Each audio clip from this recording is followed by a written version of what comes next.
investors, nandito kayo tayo sa Nuvali. Dito sa South Day Settings, Nuvali, here in Laguna. As you can see, nagtuwa na po yung day.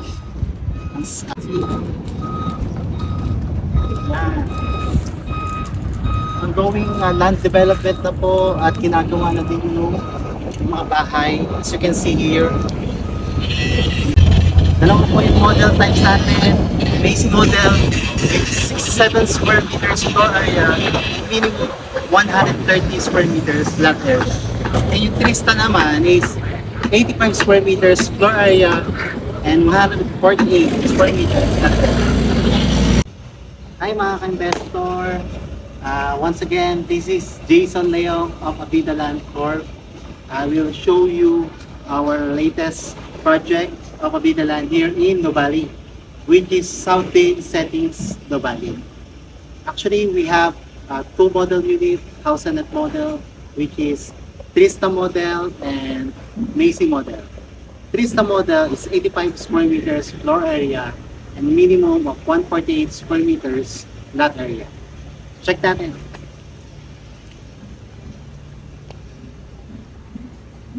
As you can see, dito tayo maglalagay ng parking natin. Provision for 2 car park and let's see.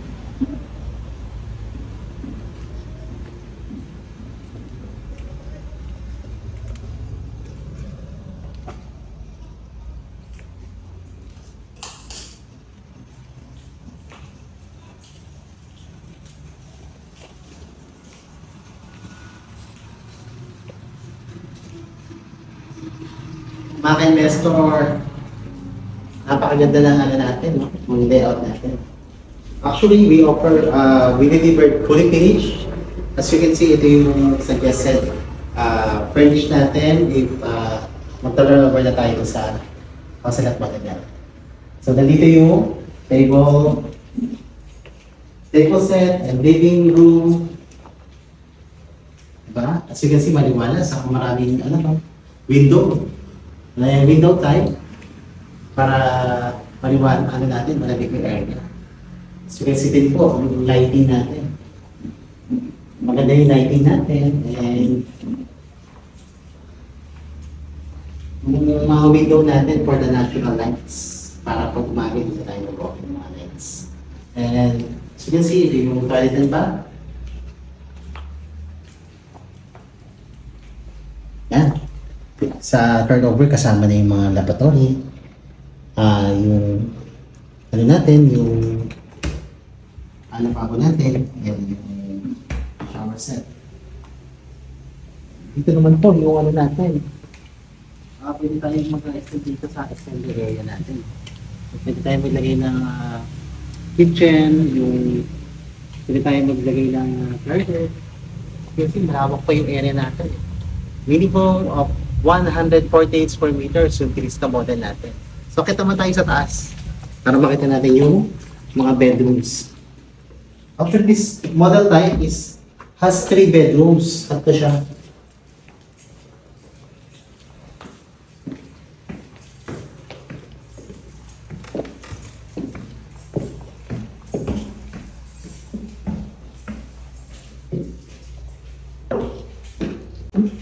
In our bedroom, pag-akit muna, bubungad yung isang room. Check it out.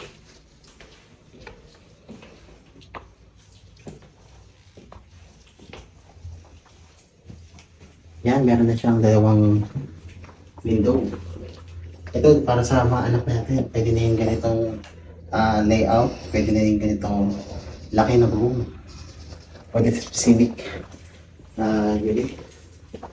Meron common toilet and bath, as you can see.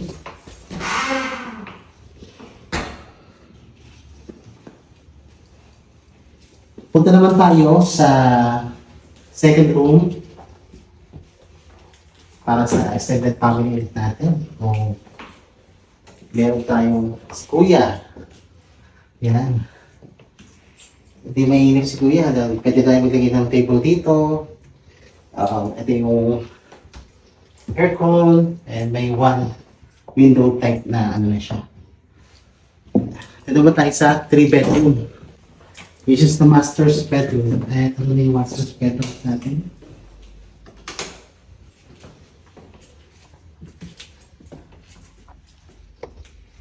Maliwalas, tatlo yung window natin. At may panoramic window tayo dito. Ito yung front ng outlet natin.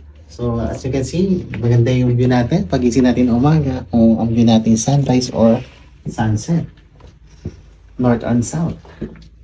As you can see, maliwalas. Akasya dito yung queen or king size of bed. Yan, ang nagpapaganda talaga dito kasi sa lighting, syempre. Yung ano natin, board natin. And, of course, may provision na rin siya sa window type aircon. Meron din tayo para sa cabinets.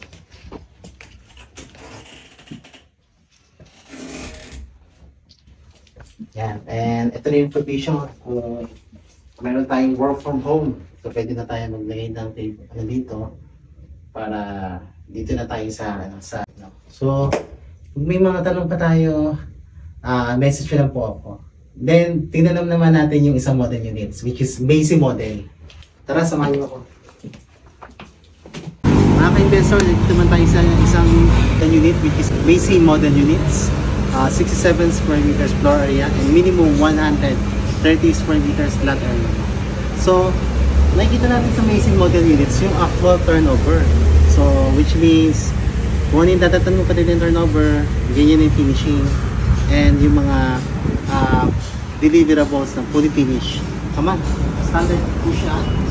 Magpasok natin. Ito na po yung dadatan natin. Nakaka-intense.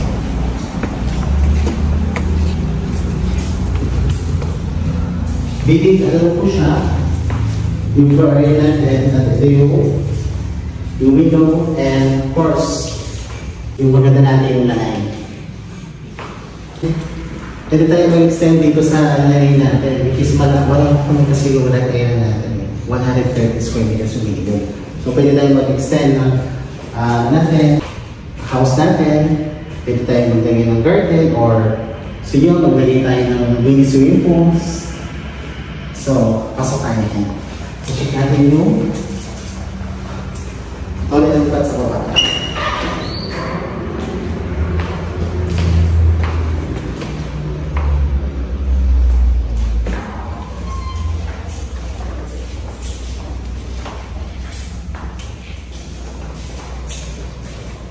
Mga ka-investor mo, so as you can see, nandito yung South Bay natin vicinity. So, ito yung perspective ng subdivision natin sa South Bay. Ngayon naman, papakita natin yung model unit natin sa Macy. Model comes to extended sa likod. So, pwede tayong maglagay dito ng kitchen or yung dirty kitchen, or pwede tayong mag-extend din ng house natin kung ano yung magiging pasok dun sa taste natin. So, punta naman tayo sa other rooms, which is the 3 bedrooms in the model units. Diba napaka-hangin, napaka-kasama yung nalasan dito.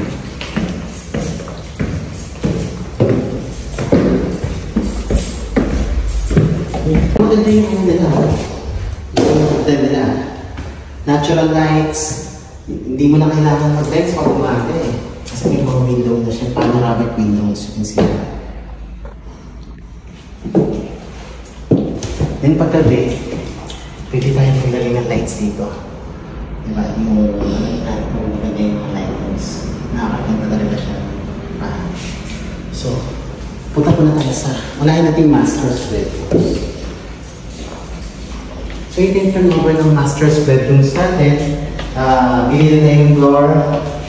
May two windows, yung isa is panoramic windows. So dito tayo maglalagay ng pwedeng kung gusto nyo, curtains or blinds. So mayroon na rin siyang provision para sa aircon. So dito po tayo maglalagay ng bed natin. Vision or spin model. Ngayon kung mag-extend tayo ng family, anak tayo, punta naman tayo sa other bedrooms.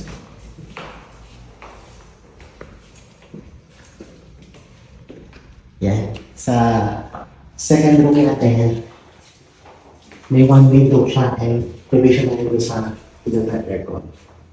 So ito, pwede kang maglagay ng double deck or decking or pwedeng double bed. And the last bedroom for this one is the 3 bedrooms. Tama. Tulad yung mga chikitin natin. So dalawa yung window niya, mas maliwalas. At may provision din siya sa window type aircon. Dito po, pwede tayo maglagay ng double size bed or double deck and closets na mga bata. And the last one na CR dito sa second level is toilet and bathroom. Kaya na po yung third room.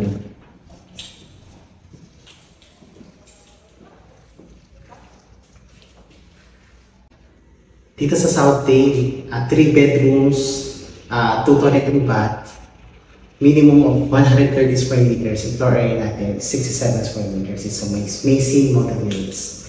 Pag may gusto pa kayong tingnan, or gusto malaman, message nyo lang ako. 0931-190-4888.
ito, pakita ko naman yung isang project sa tapat lang niya, which is Aberdeen Estates Dubai. Come on.